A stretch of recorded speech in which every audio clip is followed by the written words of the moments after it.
Hey everybody, HomeSliceHenry here, and today I had a pretty crazy run in the Open Great League. Starting off in the low 2900s, I went on a 17-5 run with a new team to climb up to 3048 ELO, which at the time of recording should put me comfortably within the top 10 on the leaderboards on the day that this video releases. Now this team is built around Blastoise. I think Blastoise is really interesting because due to its coverage, it does a great job at breaking up the Alolan Sandslash plus water cores that are becoming increasingly more common. To round out the team, I paired it up with a critically safe switch and a Shadow Annihilate as the closer. So without further ado, let's hop into the matches. And we're off to a great start in game number 1, Blastoise into Dewgong. They're not pivoting out, so something in the back does not have a winning matchup against Blastoise either. Blastoise is going to fire off the Skull Bash, and that connects massive damage onto the Dewgong. Dewgong going to return fire here with a Drill Run. There's going to be a save switch out into the Shadow Drapion, and I'm more than comfortable to stay in here with the Blastoise and grab a shield with a Hydro Cannon. My Blastoise, you may notice, is terrible IV. This is not intentional, this is just the best Blastoise that I have. I would recommend running a high rank Blastoise because a high rank Blastoise, one stage boosted, could probably survive that crunch, whereas my Blastoise cannot. I send in Shadow Annihilate. Shadow Annihilate is going to be shielding up as my opponent is going to go for an Aqua Tail bait, and now I am actually going to double shield.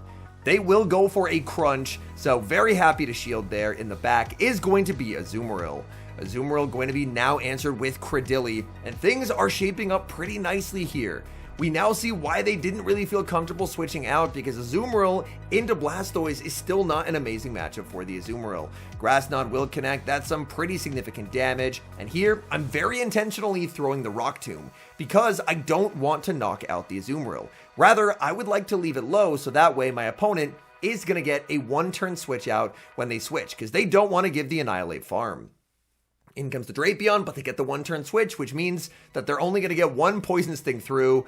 I'm able to just knock out with the Rage Fist, and there's not really anything they can do at this point, as Dewgong is going to get countered down, and the opponent is going to resign the match. We move to game number 2, Blastoise against Claydol. Now, my fast moves are going to be resisted here, but the Hydro Cannons do add up, and Blastoise has quite a bit of bulk.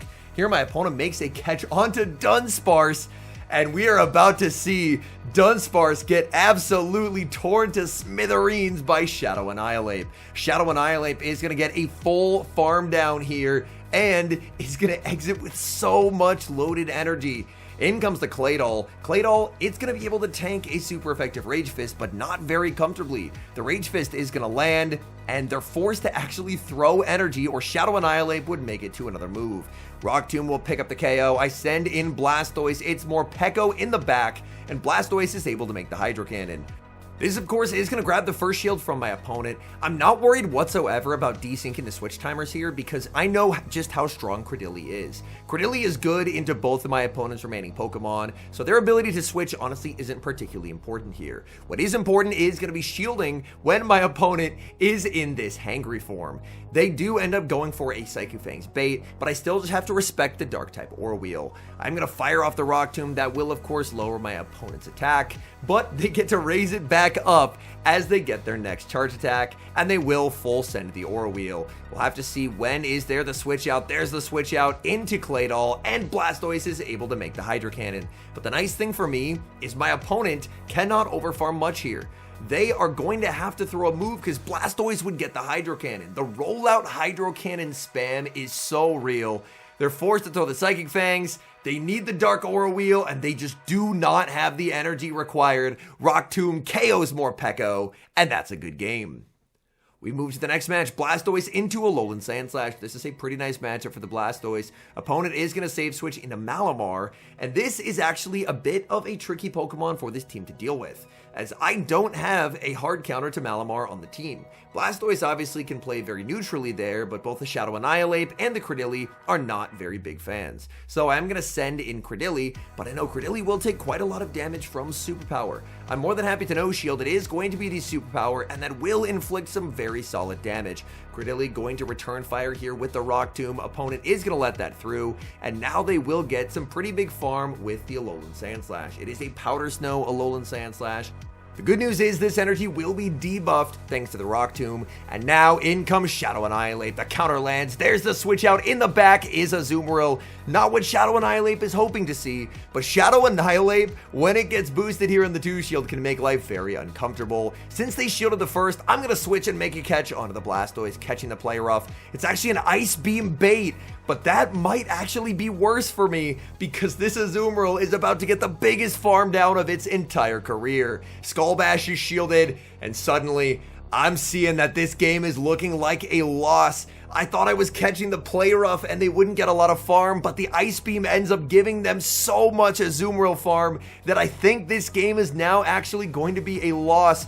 There's the switch into the Sand Slash. Even if I no-shield the Drill Run because it does less, I'm still going to be in bubble down range for the Azumarill. I decide to play for the Rage Fist will KO con, but unfortunately, it's just not to be. Rage Fist not going to KO Azumarill, just slightly too bulky, and unfortunately, we are going to take the loss in this game. We've got a tough opponent in the next match, Dilop, and Dilop is leading the same lead as the previous opponent, Alolan Sandslash. This is a Shadow Claw Alolan Sandslash, however. Shadow Claw Sandslash does have quite a bit more play against Blastoise. They're going to go for the Drill Run. I'm expecting a catch attempt, so I hold on to the energy. There's a Shadow Blastoise safe switch, and now I get to immediately respond with the Skull Bash. Skull Bash is going to be shielded. I'm expecting he'll throw before I get to my own Skull Bash, so I'm going to make a switch out and a catch of the Hydro Cannon onto Credilli. Shadow Hydro Cannon does a lot, but it looks like Credilli just has enough bulk to withstand Hydro Cannon number 2. I'm hoping he decides to just let the Blastoise go, because I really don't want this Blastoise to continue to fire off more attacks, but he will shield and get the rollout down. I'm pretty close to a Skull Bash on my Blastoise. If he lets me get there, I'm definitely winning CMP. So I bring in my Blastoise, but great counting from him as he'll fire off this energy to deny my Skull Bash. Now it's all up to 2-shield Shadow Annihilate versus the world. Shadow Annihilate is going to be shielding up the Shadow Hydro Cannon. He can't afford to concede the farm down, so he is going to switch out into the Sand Slash. Sand Slash makes the Drill Run, but I deny that energy with the Rage Fist. I'm now going to be boosted with a shield, almost at full HP, and it looks like whatever's in back did not want to see the Annihilate, and they will resign the match. We've got a Core Breaker on the lead in the next match, and its name is Shadow Annihilate. Having a rollout user and Credilli on the lead does mean if you see a fighting type, it's going to be a tough fight. Blastoise does have nice bulk to it, able to withstand the Rage Fist, but it looks like I'll actually get countered down because of the attack boost before my second Hydro. So after I grab the shield, I'm going to pivot out into my own Annihilate. I'm absolutely going to shield the Rage Fist, look to overfarm as much as possible before throwing my own. They pivot out into Talonflame, and this Talonflame is about to know the meaning of pain. Talonflame in the 2-shield has a great matchup against Shadow Annihilate, but in the 1s, Shadow Annihilate can make life very uncomfortable because I can land the Rage Fist, I can counter down with boosted counters, and exit up energy and with a positively boosted attack stat. In comes Drapion. I now get to launch a boosted Ice Punch at this Drapion. That's going to inflict massive damage, and I'm able to make one final move before I do get farmed down. Boosted Rage Fist will pick up the KO. In comes Annihilate, and now this is going to be a difficult game. Most Annihilate should be on Ice Punch considering the prevalence of Jump Bluff, so it's all going to come down to this. I make the Hydro Cannon because their counters are no longer boosted. Can I survive a Shadow Annihilate Ice Punch? It is super effective damage. Credilli barely hangs on, and we're going to take the win off of a really, really tough lead. We fight back, and that's going to be a victory. We move to the next match, Blastoise into Talonflame, the absolute dream lead. Opponent safe switches, oh my goodness, into Diggersby. Diggersby, it was really great last meta, but you could never safe switch it because if you did, you would get hit with Annihilate. They're maybe thinking Annihilate is gone, but we have an Annihilate lurking in the back to absolutely dismantle this Diggersby. Diggersby is going to lose that energy on the CMP tie as Ice Punch will pick up the knockout.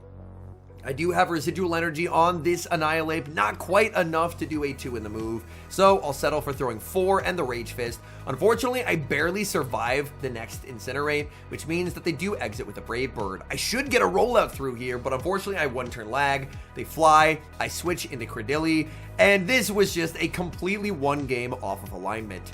I can win this game entirely just by clicking Rock Tomb and clicking No Shield. because I know my opponent to have any chance in this game needs the Gastrodon alive. So, for me, I can just keep clicking Rock Tomb. Whether they shield or not, it's still very okay. As long as Blastoise has 2 shields, there's just no ability for my opponent to win. I fire off another Rock Tomb. They realize they can't farm down due to the double debuffs. They're forced to go for an Earth Power to pick up the KO, and now I can just comfortably win with the Blastoise. In comes Talonflame, they're getting farmed down, and they're going to resign the match.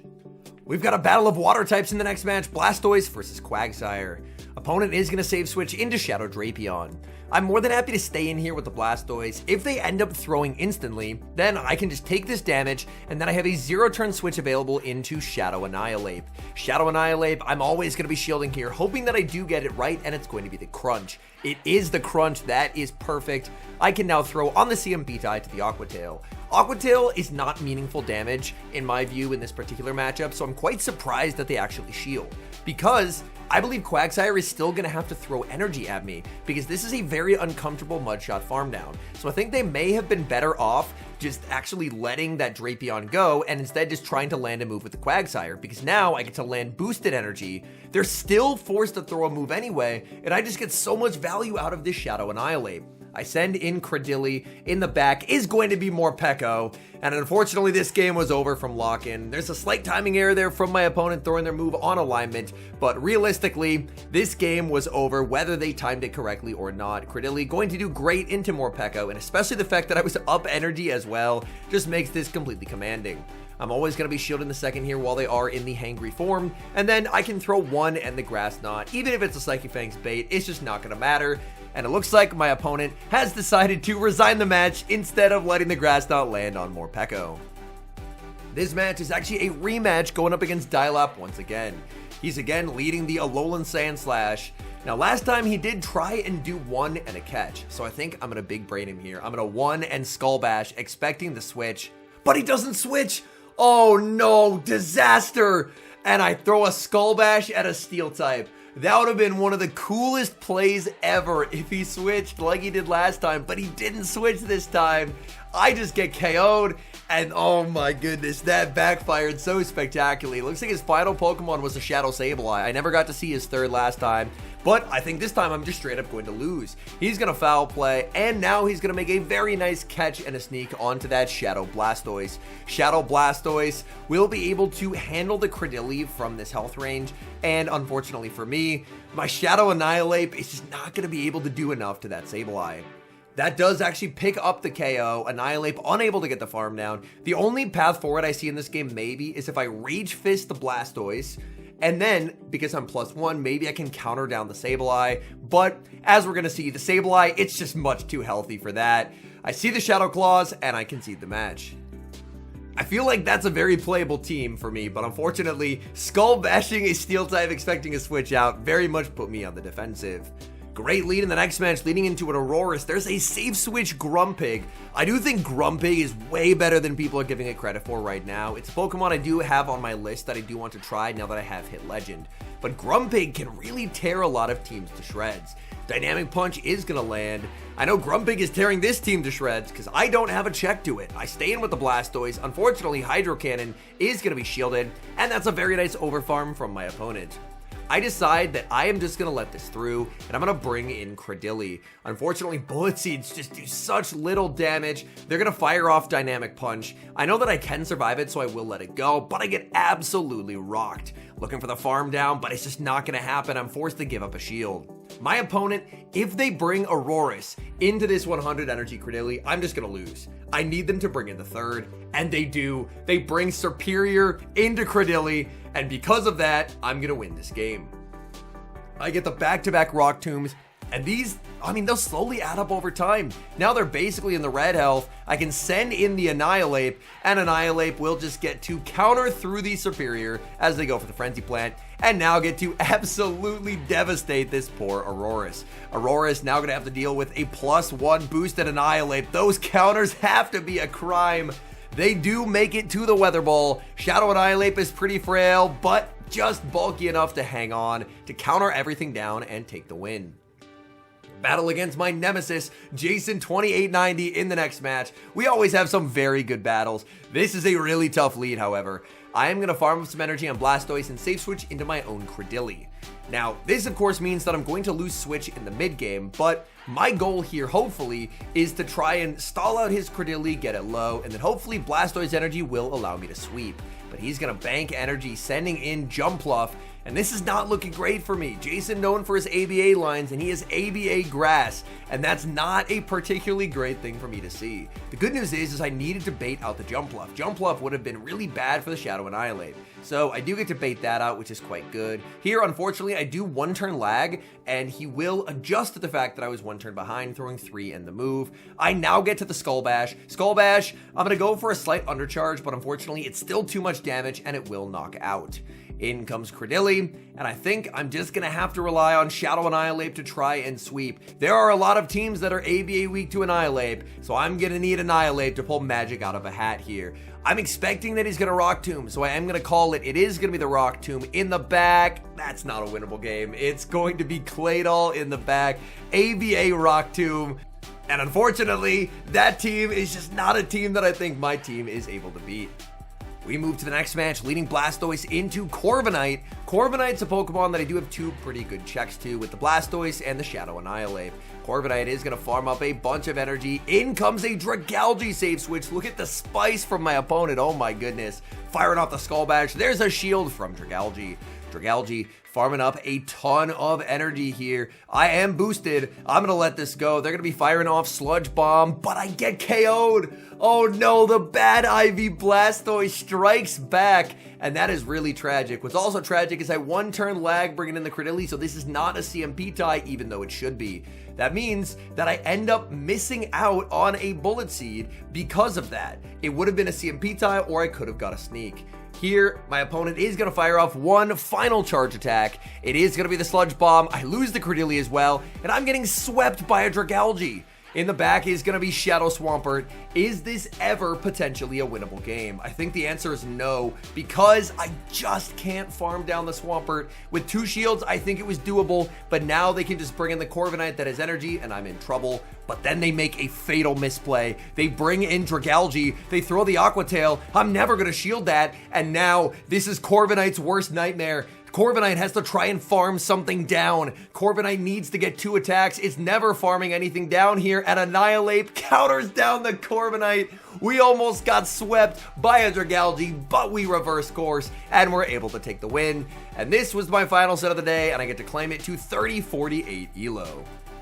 All in all, I had a ton of fun with this team. I definitely do want to try this team again in future days to see if it is going to live up to the same performance, but I feel like 17-5 is a crazy record considering that I started about top 100 in the world, like low 2900s, and ended up climbing to 30-48. So I'm curious to run the team back and see if it does maintain a pretty high win rate, because today this team was just absolutely steamrolling. I tried to include as many losses as I could to showcase the few times when the team did suffer some pitfalls, but overall, my goodness, this team felt incredibly strong. Blastoise broke a lot of teams, and in the games where it didn't, oftentimes Shadow Annihilate was able to basically 1v2 in a lot of situations, because people aren't as prepared for it this season as they were in previous seasons.